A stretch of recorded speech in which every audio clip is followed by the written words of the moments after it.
Sunday night, and CBS presents The Whistler. I, the Whistler, know many things, for I walk by night. I know many strange tales, many secrets hidden in the hearts of men and women who have stepped into the shadows. And so I tell you tonight the amazing story of mind over matter. Do you believe there is such a thing as sixth sense, that mind reading is possible? Many people believe that nothing enters the mind except by way of the five senses, but I know better. I know there is such a thing as telepathy. Else how would I know the things that I know? Yes, and Herbert Randall knows too. He believes because he's a student of parapsychology. Herbert is highly attuned to extrasensory perception. He believes that a person can learn things without the use of the five physical senses. At the moment, Herbert Randall, a textbook in his lap, is apparently dozing. His young wife, Andrea, reads a magazine in the opposite corner of the room. Herbert is mumbling to himself. Yes, I understand. I see you. I hear you. My unfinished manuscript, you must find it. I am Thomas Banning. You must get the manuscript. I am Thomas Banning. My manuscript. The title is Mind Over Matter. You must come to me. You must come. You must. Herbert. Thomas Banning. I see you. I'll find it. I'll come. Herbert. Huh? What? What? Mumbling about. Oh, Andrea. You've been dreaming, mumbling to yourself. I haven't been asleep. I've been wide awake. I saw him. I heard him. You were dreaming. No, not for an instant. Thomas Banning, manuscript. That's what you've been mumbling. Who's Thomas Banning? Oh, he was a writer of books on psychic phenomena. I've never met him, never seen him until tonight. In a dream? No, it wasn't a dream. I wasn't asleep. And the message was too clear. Thomas Banning is trying to reach me. And he did. Still in the dream? No, dream or not, it was real. I've never met the man, never seen him. How could I dream about someone I'd never seen? I've got to locate Thomas Banning. Well, why? He has an unfinished manuscript, and he wants me to have it. Well, maybe he's dead. Not necessarily. This is no spook stuff. This is a case of a living mind trying to contact me. Oh, but why you, Herbert? You said you don't even know him. That doesn't matter. He must know of me. Thomas Banning. Unfinished manuscript entitled Mind Over Matter. Well, how can you find him, especially if you don't know what he looks like? I saw him. I heard him. And I'll find him. How? Through his publisher. He's written several books. I'll find him tomorrow.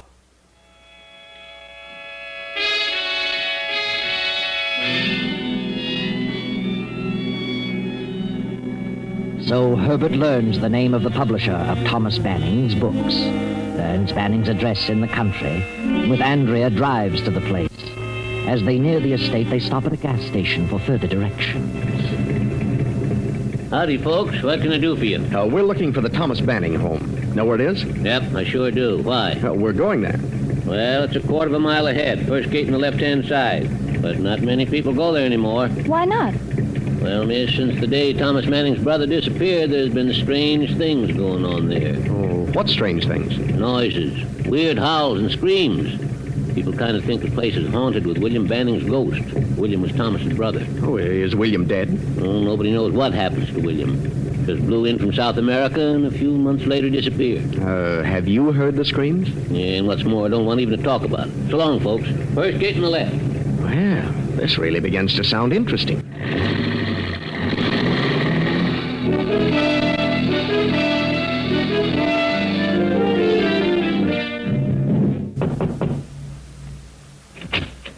Yes? What is it? Is Thomas Banning in? What did you want? Who are you? Why, I'm Herbert Randall for Gregory House Publishers. Well, We publish Mr. Banning's works. Oh, this is my assistant, Miss Adams. I see. Come in. Wait here a moment. Bit of an icicle, isn't she? I don't like it, Herbert. Let's go. No. Thomas Banning is trying to direct me to do something, and I'm going to follow through. My uncle will see you in the library. This way. This is Mr. Randall, Uncle. And this is Miss Adams.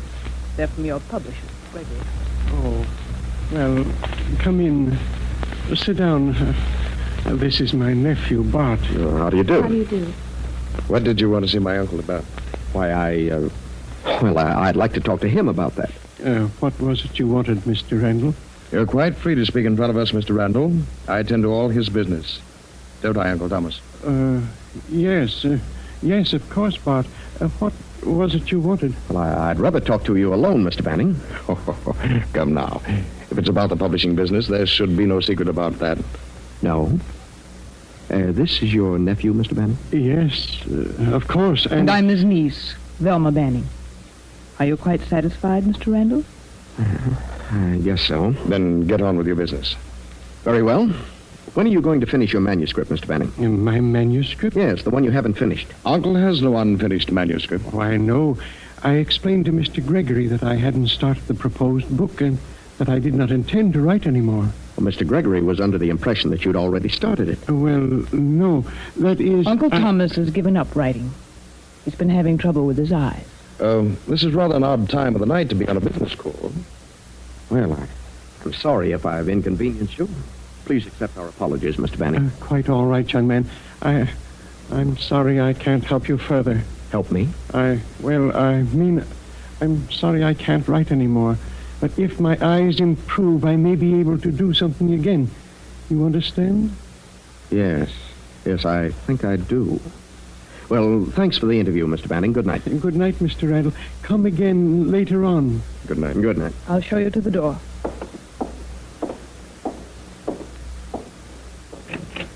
Good night. Well, what do you think of that, Andrea? It's Banning, exactly as I saw him in the vision. I still don't like it. Did you get the meaning of the situation? No. What do you mean, Herbert? Oh, I sensed it the second I walked into the room. You would. What was it? Thomas Banning was lying about that manuscript. Did you notice the way those two butted in and led the conversation? He's afraid of them. They've got him cornered for some reason. He was afraid to speak the truth here. Say, look. Yes. What is that, a grave? It certainly looks like a grave. Herbert, it is a grave. And freshly dug. A small one, but just about right for Thomas Banning. Oh, Herbert, what do you mean? And look over there. Another one, but filled in. You can tell by the way the grass is sunken. Come on, let's get out of here. There's certainly something strange going on here. Herbert! Now, take it easy. They're killing him. We've got to stop them. No, wait. There's nothing we can do at the moment. We wouldn't have a chance. Come on, let's get back. Herbert, what is it? What's wrong? There it is again. And I'm wide awake. I heard it again. Oh, I didn't hear a thing. The manuscript. You've got to get the manuscript. He reached me again. Oh, please, Herbert, please, let's go. Yes, Andrea. We'll go now.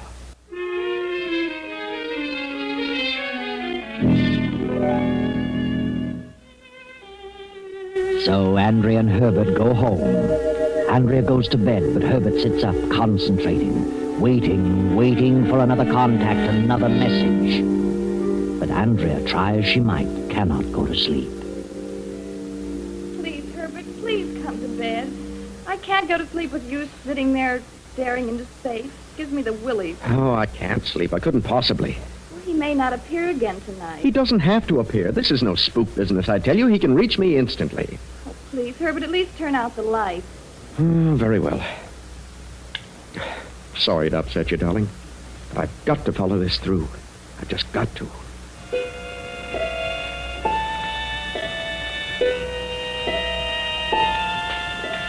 Thomas Banning. Thomas Banning. Thomas Banning. Mind the manuscript.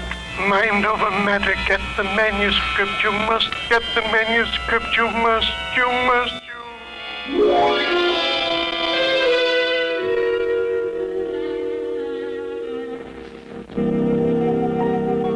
The next morning, Herbert is up early after a sleepless night and pays another visit to Mr. Gregory of Gregory House, Thomas Banning's publisher.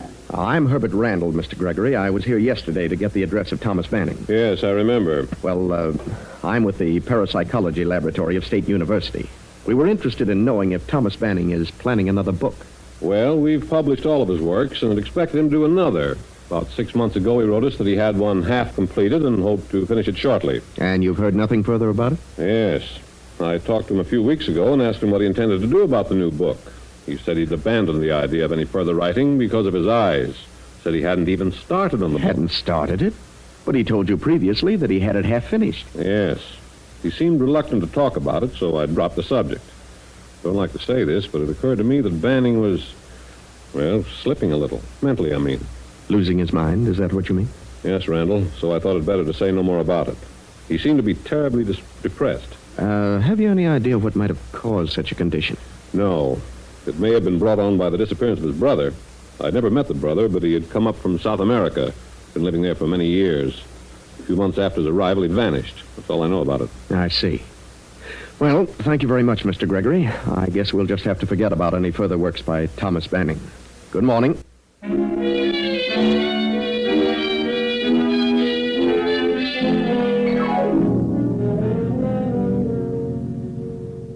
Mr. Hellman, I understand you're Thomas Banning's banker. I am. What about it? Well, Randall's my name. I'm a psychologist. I am working on the case of Thomas Banning. Then he is crazy. Crazy? No, but he is ill, suffering from a severe emotional disturbance. I see. What made you jump to the conclusion that he was crazy? Well, I don't know. You're a psychologist. Well, what had he done, Mr. Hellman? That seems so strange. Well, he came in here in a terrible hurry one day and drew out all his money. Turned all his assets into cash, except the country place, and walked out. He acted very nervous, very queerly. I knew something was wrong with him. I figured he was losing his mind. Mm-hmm. Was that before or after his brother William disappeared? Oh, I think it was before, but I'm not positive. Tell me, did you ever meet his brother? No, I was a bit surprised to learn that he had a brother. But he'd been living in South America for 20 years. Mm-hmm. Did the brother have any children? I understand he had a son who came with him, and the son brought his wife. That's all I know about it. I see. Thomas must have had a considerable amount of cash. Yes, he left here with something like 100,000 in large bills. 100,000? Then you would say that such actions indicated that something was wrong with him, that he was decidedly not his normal self. I certainly would say that. I think he concentrated so much on spooks and the supernatural that he just cracked up over his subject. Well, thank you, Mr. Hellman, for the information. You're quite welcome. Oh, by the way, who did you say you were? Herbert Randall. You can check on me through the Parapsychological Laboratory of State University. Good morning, Mr. Hellman.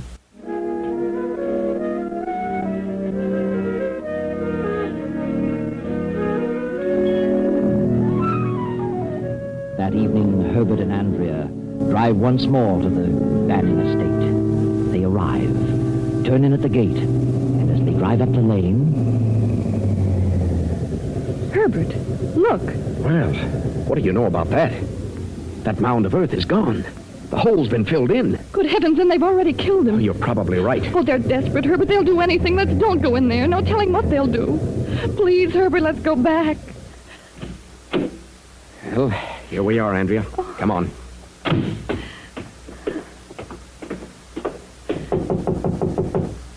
I don't remember seeing any servants here last time. Oh, they probably don't want anybody around. Not even us. Yes? Oh, good evening. I wonder if we could see Mr. Banning again. Do you always attend to business at night, Mr. Randall? Well, no, it just so happens that I... Come in. I'm afraid my uncle is retired. He's not very well, you know. It's quite a long trip down here. If he possibly can, I wish he'd see me now. He's here, isn't he? Of course. Just a moment. I'll speak to my husband.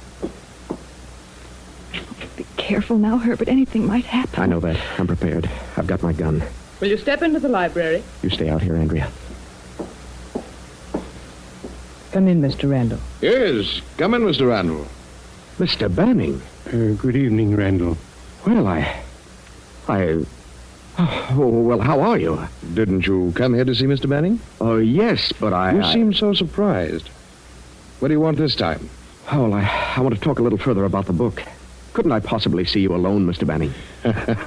You're going to start that again, Randall? What are you so worried about?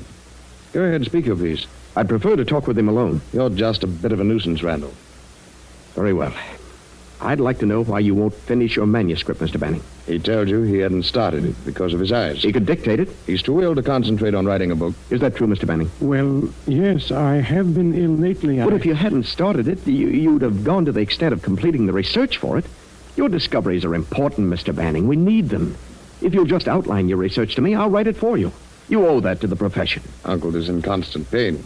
Oh, he is? I'm terribly sorry about that, Mr. Banning. And he doesn't feel in the mood to have someone around prodding him all the time for information in order to publish a book. But he does want the book published, and he wants me to help him, I know. You're a conceited sort of individual, Randall. I know what I'm talking about. He wants me to help him with that book. Do you, Uncle? Well, I would like to write the book, but What? I really don't see how I can under the circumstances. What circumstances? His physical condition, of course. Look, Mr. Banning, maybe I can help you about this so-called physical condition. I don't think it's really a physical condition. I think it's a mental condition. Mental? Yes. I think you're really mentally ill. What do you mean? I think he's emotionally upset over the death of his brother. Who said he was dead? Well, he disappeared. It's presumed that he's dead. Shortly after his brother disappeared, Mr. Banning gave up his work. He wanted to give the benefit of his research to science, but he just couldn't collect his thoughts. Go on, son.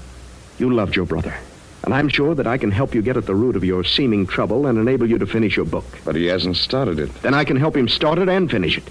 Oh, believe me, we need that research. We need the book. Who is we? The field of psychology needs it. So you're a psychologist, Mr. Randall. Yes. Then you'd better analyze yourself. Uncle hasn't said a word about wanting you to help him write anything. But he does, I know. He tried to contact me, didn't you? Ridiculous. He hasn't phoned or been out of the house in weeks and weeks. He knows what I'm talking about. Now I ask you, Uncle, have you tried to get in touch with this man? Have you? No. There you are. I understand, Mr. Banning. Don't worry. However, if Uncle wants you to stay and see what can be done, why, that's entirely up to him. Do you, Mr. Banning? Yes, I'd like you to stay. Very well. Whatever you say, Uncle. Velma, put them up in the east wing. Where's your room, Mr. Banning? Why, In the west wing, Mr. Randall.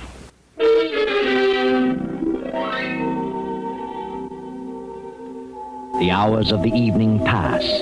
Herbert and Andrea sit in their room in the Banning house waiting. Still waiting for another message. Another contact Herbert is confident will come now clearer than ever. Then you think that he hid the money on the estate and they're trying to force him to tell where it is? Yes. When I drove up the driveway tonight and saw that hole filled in, I felt sure they'd killed him. But they wouldn't do that until he told them where the money was. Since the hole was filled in, it stands to reason that they've only been digging in an effort to find it. But what happened to the brother? Why would the nephew do away with his own father? Well, maybe he didn't. Maybe Thomas Banning had something to do with that. An argument over the money. You mean Thomas killed his brother because the brother was trying to get the money? Oh, it's possible. Anything is possible. And if the brother was as nasty as the nephew, I wouldn't blame Thomas Banning. But the climax will come tonight. The nephew and his wife are suspicious of us. They know they'll have to work fast. Oh, what a situation. Please go to bed, Andrea. Let me concentrate on this thing, and I'm sure I'll have the answer before morning. Very well, Herbert. Good night, dear.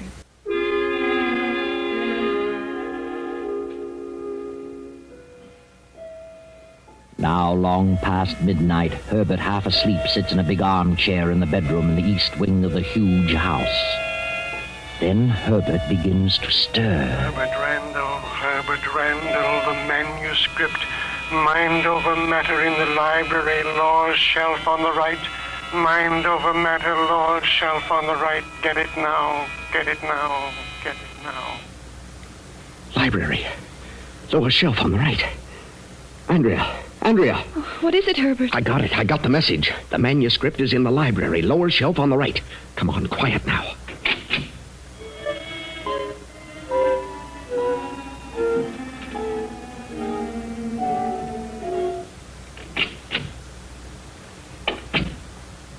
Turn on the lights, Andrea.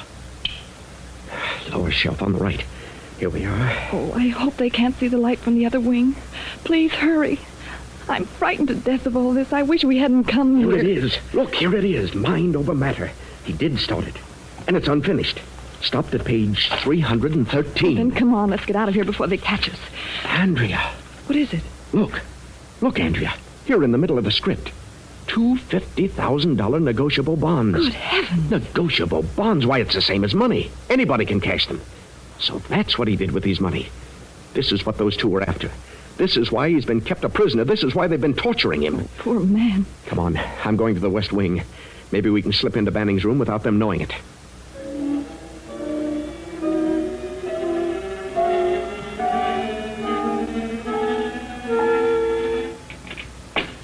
It's unlocked. You stay here in the doorway and keep a lookout. All right, but hurry. What is it? Quiet, Mr. Banning. Huh? I've got to talk to you. What is it, Randall? I finally got the message. It was as clear as could be, and I found it. I found the manuscript. You found it? Yes, in the library, just as you said. Then you'd best take it and leave here quickly as you can. It isn't safe for you here. But I can't leave, not just yet. You must leave. Take the manuscript and go. But it isn't finished. You can finish it. You must. Please go before it's too late. But I can't finish it without the research material for the rest of the book. There isn't time for that. You have the manuscript. Please go at once. No. I know what's going on here, Mr. Banning, and I refuse to leave. I know what those two, your nephew and your niece, are doing. They're keeping you a prisoner, torturing you to make you tell what you did with the money. Don't stay here another minute, Randall. I'll go, but I insist that you go with me. The manuscript is the important thing. You have it, so get away from here as fast as you can. Not without you. Now, come on. I can't leave. Why not? What's to stop you? I can't walk. Can't walk?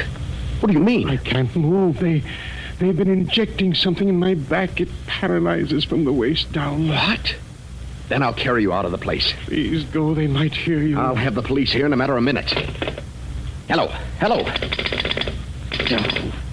Dead as a doornail. You've seen to everything. Now, do you believe me? You haven't a chance against such desperate people. You have the manuscript. That's the important thing. Get it safely away from here and then do whatever you like about them. All right. I'll get out now with the manuscript.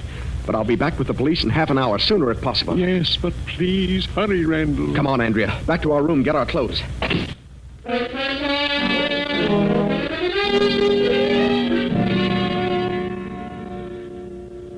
Hurry, Andrea. Step on it. I am. Oh, dear, I wish that phone was working. Say, maybe this one is. Maybe just that one extension was pulled off. Does it work? No, it's dead, too. They're all dead. Oh. Come on, Andrea, let's go. Yes, I'm ready. Oh, There it is again. Did you hear that? oh, heavens, yes. They must be wise to us. Probably heard us, and they're going to give him the works this time. It's their last chance. Oh, I can't stand it, Herbert. It's horrible. I'm not going to let them torture that old man any longer. I'm going back to his room. Oh, then I'm going with you. Come on.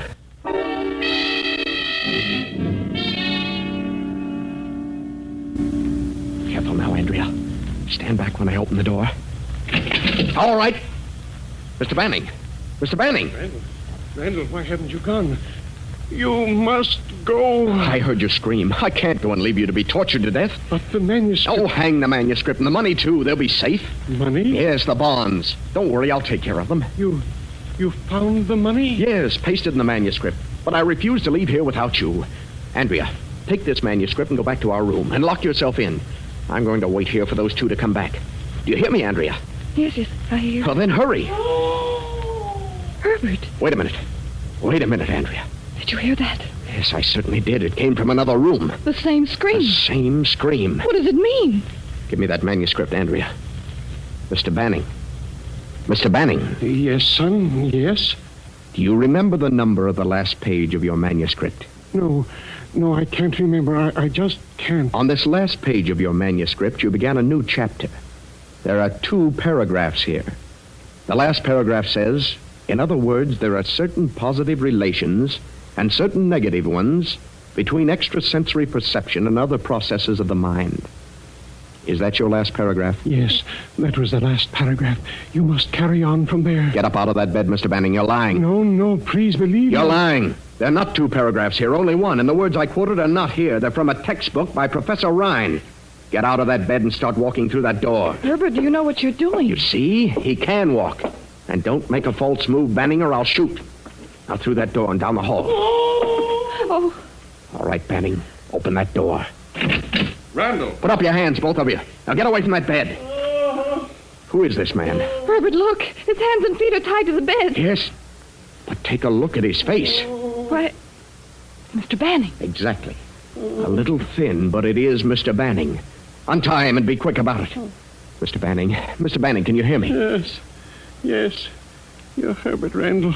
Thank God you got my message. I knew I could get through to you. I knew, and you got the manuscript. Yes, I have it here. I only got to page 313, one paragraph ending. Therefore, I am positive that thoughts can be transferred from one mind to another, regardless of distance. Right, word for word. You have the manuscript and the money, the 2 bonds? Yes. What do you want me to do with the bonds? As you see fit, my boy. Then this man is your brother William? Yes. Don't talk anymore. I'll add the rest. These two are not his nephew and his niece. They're his son and his daughter-in-law. They came from South America. They knew you had money and decided to get it. You suspected it, withdrew your money, turned it into bonds, and hid it, knowing that even if they did go to the extent of killing you, they'd have nothing but this house. When they learned that you'd withdrawn your money, they held you prisoner to force you to tell what you did with it, where you hid it. That's why they dug holes all over the estate. You're absolutely crazy, Randall. You had me all fooled for a while. I thought your father, William, was dead. I figured you two were holding Thomas a prisoner, and you were. But all the while, William was posing as Thomas. And he got away with it because Thomas and William were twins. Twin brothers. What of it? We're still his heirs. The money still goes to us. We'll let the state decide that. Don't worry, Mr. Banning. Everything will be... Mr. Banning. Mr. Banning. He's dead. Dead? But we didn't kill him. The state can decide that, too. This is a wonderful testimonial for parapsychology, gentlemen. And you three are going to have the opportunity to bear me out in my statements. It's a shame it had to happen in this way. But since it did, I'm proud that he selected me to help prove his theory. Why he did, I'll never know. But I'm grateful to him. Very grateful. Yes, Herbert, you're grateful. And as to why he chose you, you'll know when you turn to page 213 of the manuscript Mind Over Matter. There's an insert pasted there. Go on, Herbert. Read it. 20 years ago, my wife ran away with another man, taking with her our young son. I never heard from them again. But last week I learned the whereabouts of my son, who had assumed the surname of his stepfather.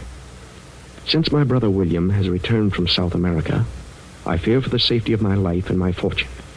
I know they plan to kill me since they have learned of the existence of my son. So I have turned all my assets to cash and willed them and my unfinished manuscript, Mind Over Matter, to my son, whose address is 214 East 32nd Street, this city. What? And whose name is Herbert Randall. Andrea, I'm his son. Herbert. If you get this, God bless you, my son, and carry on with our great work, which is destined someday soon to eradicate the boundaries of time and space. Your father, Thomas Banning. Just a chance coincidence, you say? That's such a convenient explanation for the layman who doesn't understand, and safer, too, to be skeptical and conservative. But one mind can reach another regardless of time or space. And you will agree with me someday. I know.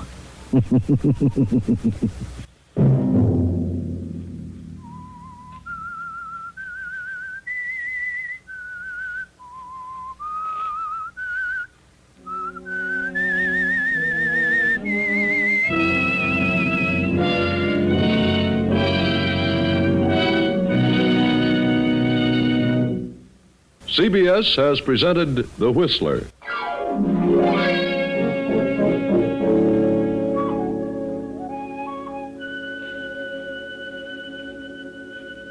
Original music for this production was composed and conducted by Wilbur Hatch. The Whistler is written and directed by J. Donald Wilson and originates from Columbia Square in Hollywood. I, the Whistler, bid you good night.